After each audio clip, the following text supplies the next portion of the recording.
We'll call, thank you so much, Mr. Corey Jackson. What's Mr. Jackson going to testify to? Your Honor, he is a young man. How many witnesses do you have, Mr. Steele?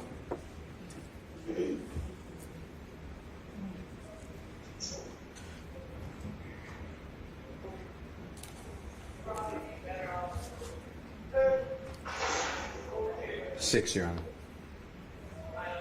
Okay, and what's the next witness going to testify to? Your Honor, he's a young man. He's just turned 15 years of age. He met Mr. Williams when he was 8 years of age. He was selling CDs in the Perimeter Mall. Mr. Williams, he was in poverty. He's from Jackson, Mississippi. His family's here as well in your courtroom. Mr. Williams explained to him that... Hang tight. Mr. Steele, if it is your goal to establish that Mr. Williams has significant ties in the community, I believe that you've established that to the court's satisfaction.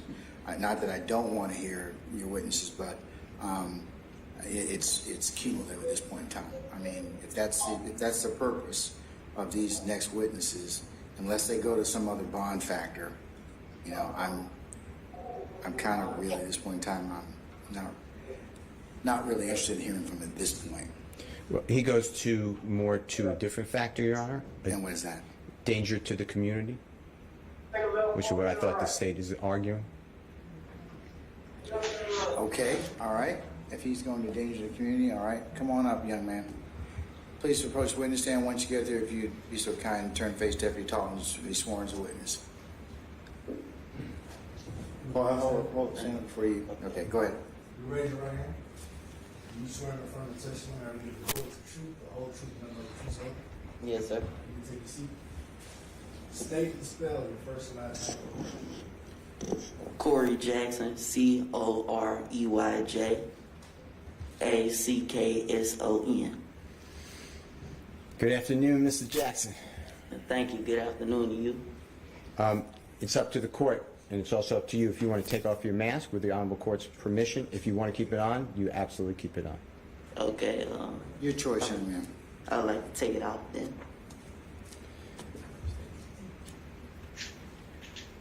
Mr. Jackson, introduce yourself to the court. Tell the court what you do. Well, I'm Corey Jackson. I'm a recording artist, motivational speaker, and actor. And are you in school? Yes, sir. What grade are you in? I'm in the 11th as of right now. And you're 15 in the 11th grade? Yes, sir. How did you do that?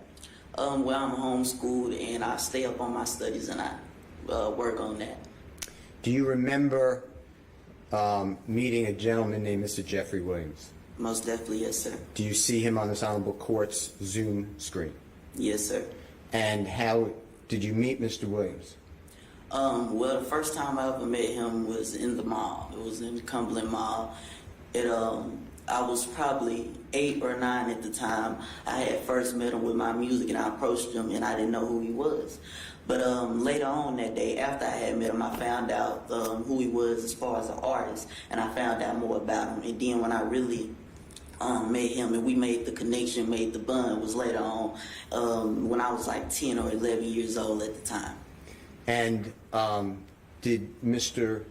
were you in, I know it's personal, but were you in poverty at that time, if you know what I'm talking about? Yes, sir. I understand what you mean. And where were you living at that time? Well, I'm from Jackson, Mississippi originally, so down there it's called Cromwell Street, Shady Oaks, Christian Brotherhood. And is your father in the courtroom? Yes, sir. And other family members? Yes, sir. Okay. Tell this Honorable Court if Mr. Williams ever took you to where he was raised on Cleveland Avenue. Yes, sir, he has. And tell the court what you learned from that and what the purpose was. Well, at the time, he took me there because I always expressed to him how at me being at such a young age and being able to achieve what I have and have the knowledge that I do have, that's why I started motivational speaking, because I want to inspire the youth and show them that anything is possible. Because you can look at somebody while they're old and you say, oh, that's good, they doing it, but now you have an example that's your age and close to you in age that's showing you that it's possible. And Mr. Williams, he showed me, he took me to where he was from. And he showed me where he came from. He showed me the property that he lived in. And he told me, he told me a saying, each one teach one, which is something that he lives by. And he has also helped instill in me that I live by now. Each one teach one. And he told me whatever knowledge you have to be able to spread it, because this is who you are trying to inspire and show them that they can become successful. So that is what he took me there for, and to show me how he was able to achieve what he has and where he comes from. And what I have to do if I want to motivate more young people like me. And tell this honorable court whether you have gone across our country talking to other students, people your age and younger, at schools. Yes, sir, I have. I've did different things like different school tours and doing motivational speeches for different organizations like the Boys and Girls Club and different things of that nature, and different youth centers, detention centers, of course, schools. Yes, sir, I have. And has Mr. Williams put upon you the duty that you have to always be positive and try to get other people not to do crime? Yes, sir, he has, and he has always motivated me in that goal and that mission. He has always showed me that path and always deterred me from anything that could be negative or affect me in a negative way. He always deterred me from that and showed me the right way and showed me a positive way to do anything I have going on. Has Mr. Williams taken you on tour with him, with your family's permission, and taken your family? Yes, sir, he has. And if you can remember, what are some of the places that you went with Mr. Williams? Atlanta, Georgia, Los Angeles, California, St. Louis, Chicago, New York. I've been to New Orleans with them before, many different places, Tampa, and some more places. It's been a lot. Houston, Texas? Houston, Texas, Dallas, Texas. Okay. And have you been on stage with Mr. Williams and talking to people about all positive, motivating in a positive direction? Well, yes, sir, I have been on stage with them, and we have also made motivational videos with motivational messages. And when you go to schools, is that with Mr. Williams' request? Yes, sir. And what do you tell the other children when you're there? Well, first, I speak on my 5 keys to success, which are hard work, determination, dedication, motivation, and ambition.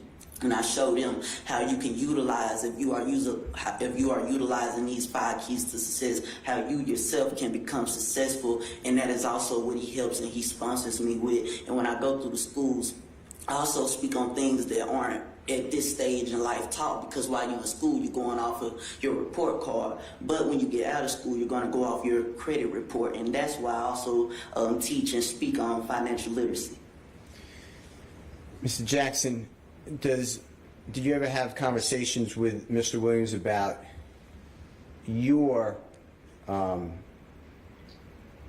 the way you are outlooked, and it has to be positive, as opposed to some people look at him with the name, quote, Young Thug?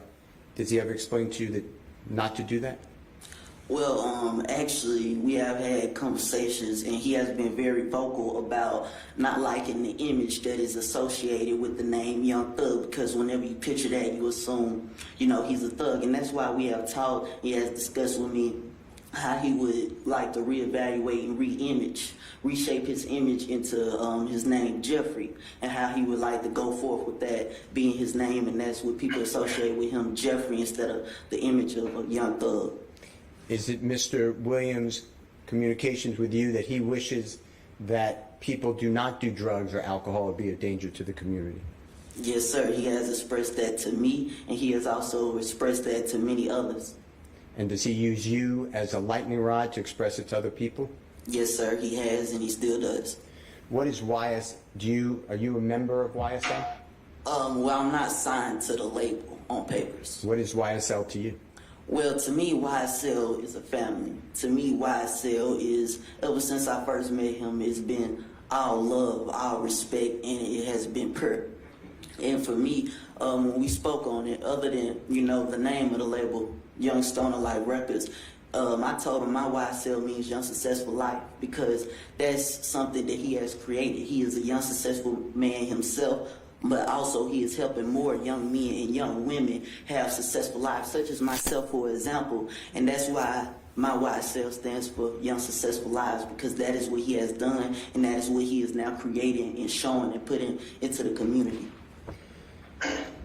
Sir, has Mr. Williams' tutoring and guidance to you taken you out of poverty and your family? Yes, sir, it has.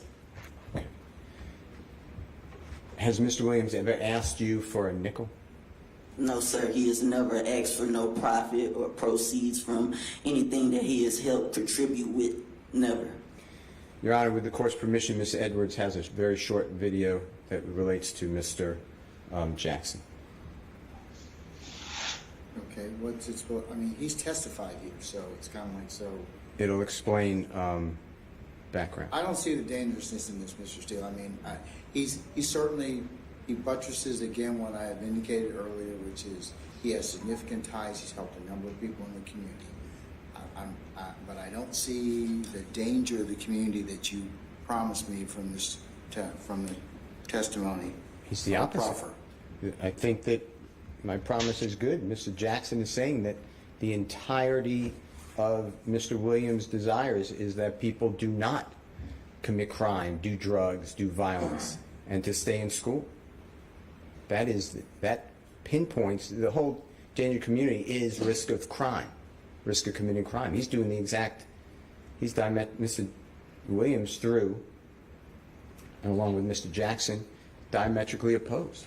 Okay, all right. All right.